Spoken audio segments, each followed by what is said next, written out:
History is filled with epic conflicts that span decades, redrawing maps and shaping civilizations. But what if a war could be fought and won in less time than it takes to watch a TV show? What if an entire conflict, from the first shot to the final surrender, lasted only 38 minutes? This isn't a hypothetical question. It's the incredible true story of the shortest war in history. Imagine the date, August the 27th, 1896. The location, Zanzibar, a sun-drenched island off the coast of East Africa. As the morning sun climbed into the sky, the air, usually filled with the scent of cloves, and the sounds of bustling markets, was shattered by the thunder of cannon fire. Smoke billowed from the magnificent royal palace, the Beit al-Hukum. By the time breakfast was over, the war was too. This is the story of the Anglo-Zanzibar War, a conflict so brief it has become a footnote in the grand annals of history, yet so decisive it sealed the fate of a nation. To understand how this bizarre war came to be, we need to step back into the late 19th century. This was the peak of the scramble for Africa, a period when European powers raced to carve up the continent for themselves. Zanzibar, with its strategic location and immense wealth derived from the trade of spices, ivory, and tragically slaves, was a jewel in the Indian Ocean. It was a gateway to the heart of East Africa, and whoever controlled Zanzibar held immense power. For years, the two great European rivals, Britain and Germany, had been locked in a tense competition for influence over the region.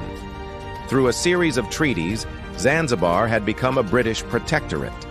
This meant that while it was officially ruled by its own sultan, he governed under the watchful and often demanding eye of the British Empire. The arrangement was delicate, a balance of local authority and imperial power, and it was this fragile balance that was about to be shattered. On August 25, 1896, Sultan Hamad bin Thuwaini, who had been a cooperative and pro-British ruler, died suddenly. The circumstances were suspicious, with many believing he had been poisoned.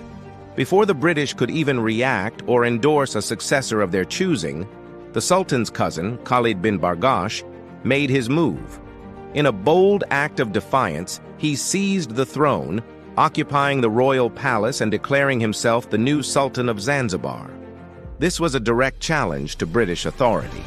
Under the terms of the Protectorate Treaty, any new sultan required the consent of the British government, a rule Khalid had brazenly ignored. He was essentially daring the most powerful empire in the world to do something about it. The British consul on the island, a man named Basil Cave, was incensed. He saw Khalid's actions not just as a breach of treaty, but as a dangerous rebellion that could undermine British prestige and control across the entire region. The response from the British Empire was immediate and unequivocal. Rear Admiral Harry Rawson, commanding the Royal Navy's Cape and East Africa Station, was ordered to deal with the situation. Within a day, a formidable naval squadron had anchored in Zanzibar's harbor, their powerful guns aimed directly at the Sultan's palace. The fleet consisted of 5 modern warships, the cruisers HMS St. George and HMS Philomel, and the gunboats HMS Raccoon, Thrush, and Sparrow. The message was clear: submit or be destroyed. Inside the palace, Sultan Khalid was not backing down. He rallied his forces, gathering nearly 3,000 men, including palace guards, civilian volunteers, and even some of his slaves who were handed rifles. They were armed with a collection of artillery pieces, including several Gatling guns and an old 17th century bronze cannon. Khalid also had one armed vessel at his disposal, the HHS Glasgow, a modest royal yacht that had been gifted to a previous sultan by Queen Victoria. He believed his palace walls were strong enough and his men loyal enough to withstand a British assault. He raised his red flag high above the palace, a symbol of his sovereignty and defiance. The stage was set for a dramatic confrontation. Basil Cave issued a final ultimatum to Khalid bin Bargash. The terms were simple: stand down, leave the palace, and lower your flag by 9 a.m. the next morning, August 27th, or face the consequences. Throughout the night, messages were exchanged, but Khalid remained defiant. He sent a reply stating that he would not lower his flag and did not believe the British would actually open fire. He was catastrophically wrong. As dawn broke on August 27th, an eerie tension settled over the city. The streets, normally alive with activity, were deserted as civilians fled, sensing the impending doom. Aboard the British warships, sailors stood at their stations, the guns loaded and ready. In the harbor, the Sultan's yacht, the Glasgow, made a brave but foolish show of defiance, aiming its small cannons at the British fleet. On the shore, Khalid's soldiers nervously watched the silent gray ships looming in the bay. The hands of the clock ticked slowly towards the deadline. 8:55 a.m., 5 minutes to go. The air was thick with anticipation. 9 a.m. The ultimatum had expired. Still, there was a moment of silence. The British gave the Sultan 2 final minutes of grace. Then, at precisely 9:02 a.m., the order was given. The calm was obliterated as HMS Raccoon fired the first shot. A cascade of high-explosive shells followed from the other ships. The bombardment was overwhelming and merciless. The palace, constructed largely of wood, stood no chance against modern naval artillery. Shells tore through the walls as if they were paper, causing massive explosions and igniting fires that quickly engulfed the entire structure. The Sultan's artillery tried to fire back, but their shots were wildly inaccurate, and their positions were quickly silenced by the relentless British barrage. The Zanzibari cannons were no match for the rapid-firing guns of the Royal Navy. The HHS Glasgow, the Sultan's lone warship, also fired on the British fleet. In response, the cruiser HMS St. George unleashed a volley that sent the yacht to the bottom of the harbor. The palace defenses crumbled. Within minutes, the building was a blazing inferno, its walls collapsing, and the Sultan's red flag torn down by a shell. Chaos reigned as Khalid's forces were decimated. Panic set in. Faced with total annihilation, Sultan Khalid realized his position was hopeless. He fled the burning palace through a back exit and sought refuge in the nearby German consulate, effectively abandoning his men to their fate. By 9:40 a.m., the firing stopped. The Sultan's flag was gone, the palace was a smoldering ruin, and all resistance had ceased. The Anglo-Zanzibar War was over.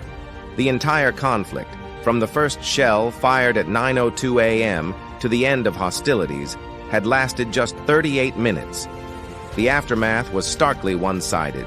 Over 500 of Sultan Khalid's soldiers and defenders were killed or wounded. On the British side, the only casualty was a single petty officer on HMS Thrush who was lightly injured. The Royal Navy had demonstrated its overwhelming power with terrifying efficiency. With Khalid having fled, the British quickly consolidated their control. They installed a new pro-British Sultan, Hamud bin Mohammed, who would rule in line with British interests. One of his first acts, under British pressure, was to formally abolish slavery in Zanzibar, a major long-term goal for the British Empire. Khalid bin Bargash eventually escaped to German East Africa, living in exile for years before being captured by the British during World War I and later allowed to retire peacefully in Mombasa. The 38-minute war, while almost comically short, was a brutal and clear display of imperial power. It was a microcosm of the era, showing how a major power could use overwhelming military force to impose its will on a smaller state. For Zanzibar, it marked the definitive end of its true sovereignty. The island would remain under British influence and protection for another 67 years, finally gaining independence in 1963. Today, if you visit Zanzibar's Stone Town, you can still see the legacy of that day. The original palace was destroyed, but a new one was built on the site, now a museum called the Sultan's Palace. The area where the fighting took place is now a peaceful garden, Forodhani Gardens, where locals and tourists gather in the evenings. The story of the 38-minute war serves as a powerful reminder, buried beneath the island's stunning beauty and vibrant culture, of a time when the world was a very different place.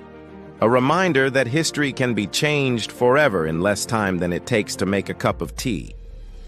Thank you so much for joining us on this journey into a forgotten corner of history.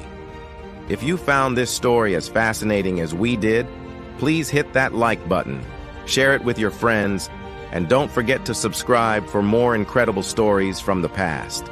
We'll see you in the next one.